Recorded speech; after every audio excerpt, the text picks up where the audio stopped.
दादासाहेब पराड. माझं नाव दत्ता दादासाहेब पराड, राहणार कडचिंचोली, तालुका गेवराई, जिल्हा बीड.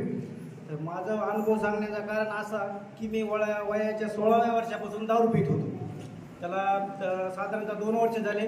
एक वेळेस मी असाच गावात दारू पिलं आणि गावातलं एक जण होता. मी म्हणलं यार मी लय कंटाळलो दारू प्यायला, त्याला आपल्या दारू सोडायची.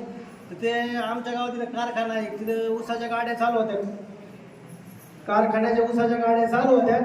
तर त्यातला एक जण होते, मला ते पाटील म्हणते तर दारू सोडायची, जाते घेऊन त्यांना द्या. तर एक जणाने मला गाडी पोहोचली त्या ऊसाच्या, इथं आणलं आणि रात्री मुक्काम कारखान्यावर केला. सकाळी ते गावातला कार्यकर्ता मला इथं घेऊन आला गुरुवारी. सकाळी पाटा इथं आलो होतो आम्ही. आल्यानंतर माझ्याकडे पीत आलो, पीत आल्यानंतर पैसे पण नाही राहिले. घरी सकाळी 7:30 वाजता भावाला फोन केला संचेने, अरे मी पाटलाला आणले म्हणे सोबत दारू सोडायला इथं असं असं मलकापूर गाव आहे. ते म्हणला काय नका सांगू त्याला, त्याला 1000 रुपये पाठवा म्हणे, ते ग्रंथ ते घ्यायचं.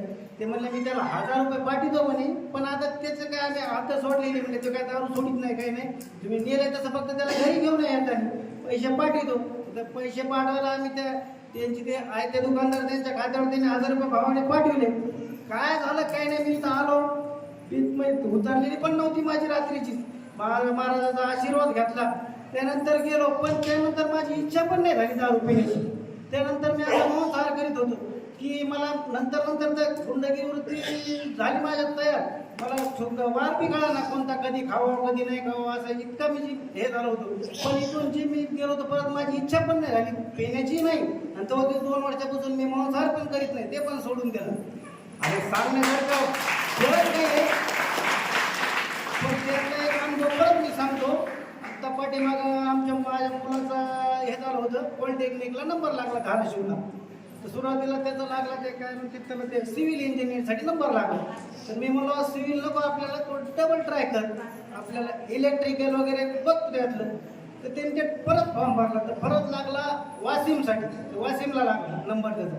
तर वाशिमला नंबर लागला तर ते मी जाऊन बघून आलो. तर ते खूप म्हणजे एवढं काय विशेष तिथं कॉलेज नव्हतं किंवा तिथं दुष्काळी भाग होता, नको आपला वाशिमला. तर ते म्हणले मग आता ते ट्राय करायला डबल ट्राय केलं तर ते काही लागलं नाही नंबर. म्हणलं ते वर्ष व्हायला गेलं, घरी वाद झाला. मग मायला म्हणलं काय करा. आणि शेवटचा दिवस होता.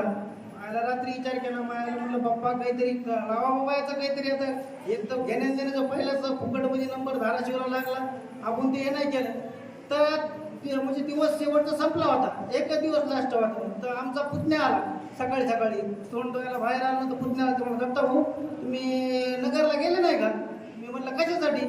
ते म्हणते मला रात्री मॅसेज आला म्हणे कुलदीपचा नगरला नंबर लागला म्हणे आपल्या पॉलिटेक्निकलसाठी. तर मला इतकं म्हणजे आश्चर्य झालं, यायला सगळं संपलं. रात्री सकाळी शेवटचा दिवस आणि त्या मुलगा माझा पुतण्या येऊन सांगतोय की तुम्ही आज नगरला जा, त्याचा सिव्हिलसाठी नंबर लागला. म्हणलं इतकी जर बाप्पा ताकद असं आपण रात्री म्हणलो की बाबा बाप्पा काहीतरी करावं व्हायचं, तुम्ही आता काय माझ्या हाताने वाटोळ झालं. म्हणजे असे खूप अनुभव आहेत. आता टाइम अभावी मी आशीर्वाद देतो आणि दुसरा